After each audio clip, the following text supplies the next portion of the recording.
Film diawali dengan Doni yang sedang minum dan termenung mengingat perkataan nenek tadi. Ingat kan? Di episode 1, nenek berkata, "Jangan mati dulu, Don. Kamu harus melindungi manusia. Lagian kamu malaikat." Dan Doni teringat waktu dulu. Dia dan Mira pergi berbelanja di pasar. Saat itu terjadi keributan saat seseorang preman ingin melukai rakyat jelata. Doni dan Mira membantu. Kala itu Doni mengatakan ke Mira, "Jangan memakai kekuatan malaikat, agar manusia tak kaget melihatnya. Biarkan Doni yang akan membereskan."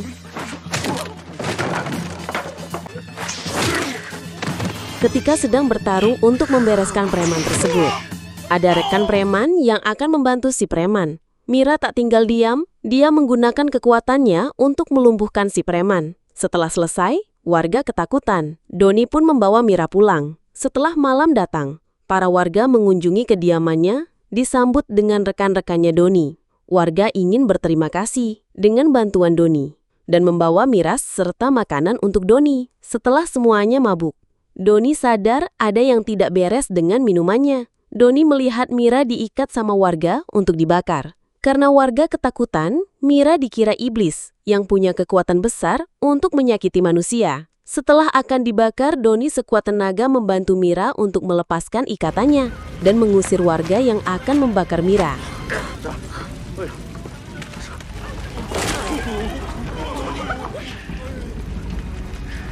Warga pun kabur tunggang langgang. Karena manusia tak tahu berterima kasih, saat itulah Doni tak lagi mau menolong manusia. Doni tersadar dalam lamunannya. Beralih ke Samin, kaki tangan Ogi, si roh jahat. Samin menyambut Ogi yang mencarinya. Selama ribuan tahun terkurung di lembah. Ogi pun berpikir Samin tak bersungguh-sungguh mencarinya. Sampai Ogi pun marah dibuatnya. Samin menerangkan, dia rela mati untuk membangunkan Ogi dan meminta tolong, membutuhkan kekuatannya. Para malaikat masih hidup, ucap Samin. Dengan muka datar, Ogi pun senang mendengarkan kalau para malaikat hidup. Kembali ke rekan-rekan Doni sesama malaikat yang sedang berolahraga. Si endut yang kelelahan padahal belum mulai. Si endut pun beralasan tak biasanya seperti itu. Dan dia akan sarapan saja. Ketimbang berolahraga, Rini dan Rina pun meninggalkan si endut untuk melanjutkan berolahraga.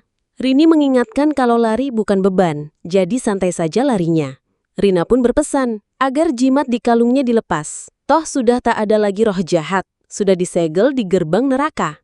Lalu Rini pun mengingatkan kalau para malaikat hidup untuk menjaga manusia dari roh jahat. Saat si endut sedang asik-asiknya makan, seekor anjing melihat ke arahnya. Seakan-akan si anjing juga mau makanan-makanan punyanya si endut.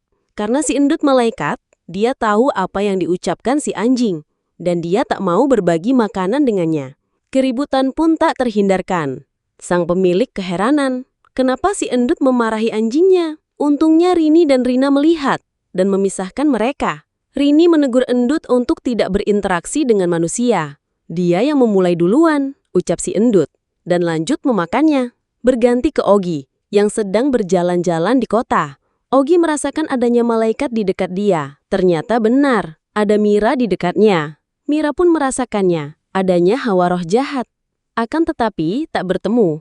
Saat Ogi duduk di taman, dia teringat sang detektif dan Doni yang mengurungnya di gerbang neraka. Kembali ke para malaikat yang sedang makan-makan. Mira dan Doni yang tidak ikut.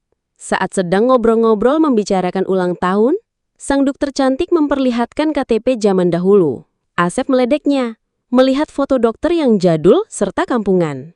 Ketika Udin menunjukkan foto dulunya yang lebih kampungan, semuanya tertawa melihatnya. Kembali ke Mira yang berhalusinasi sedang berada di lembah bertemu Ogi sang roh jahat. Kala itu Mira syok berat sampai tak menggubris orang yang sedang menggodanya dan menyuruhnya pergi saat tak mau pergi teman yang satunya datang. Mencoba menggoda Mira. Mira berpura menuruti maunya. Tiba-tiba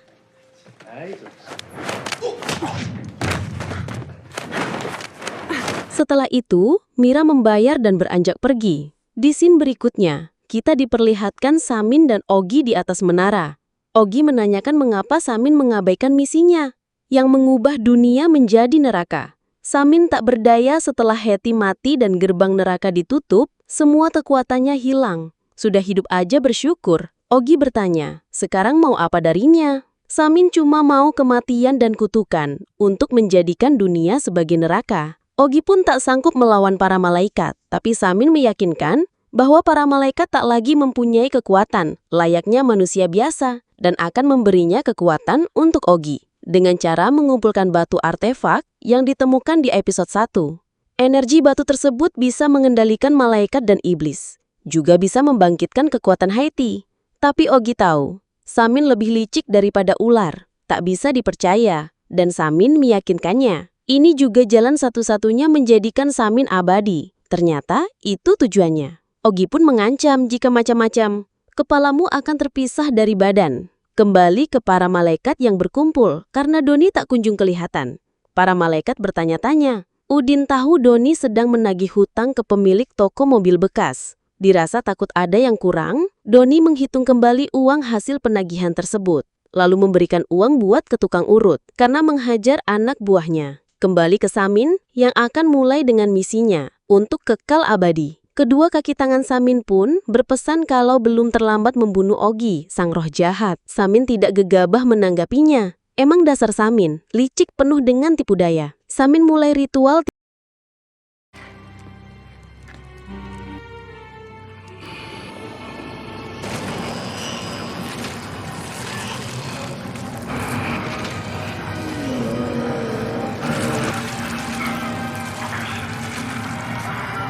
Tiba setelah memberikan kekuatan kepada dua orang penjaganya.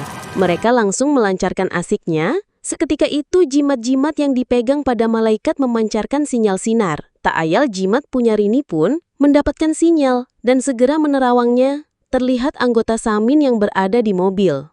Para malaikat yang syok karena tak mungkin para roh jahat bisa ada di dunia dan bagaimana cara melawannya. Sekarang kan mereka manusia. Kekuatan mereka tak sanggup untuk menandingi roh jahat. Hanya Rini yang bisa melacak kemana pergi mereka. Saat itu detektif mengkhawatirkan Mira karena sedang sibuk bekerja untuk mempersiapkan pameran museumnya dan tak memegang jimat dan handphone. Setelah selesai bekerja, Mira merasakan ada yang mengikuti dari belakang. Dari situ barulah Mira sadar kalau jimatnya mendapatkan sinyal dan di belakangnya sudah ada anak buah Samin yang bersiap menangkap Mira. Tapi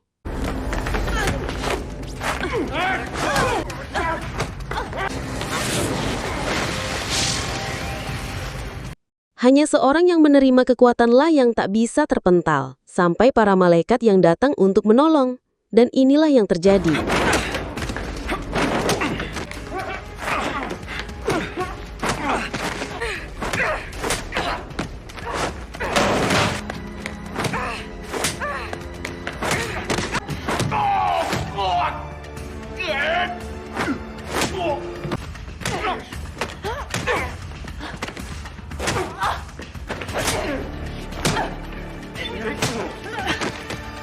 Semua malaikat tumbang, dan Doni baru terlihat pulang mengetahui jimatnya mendapatkan sinyal.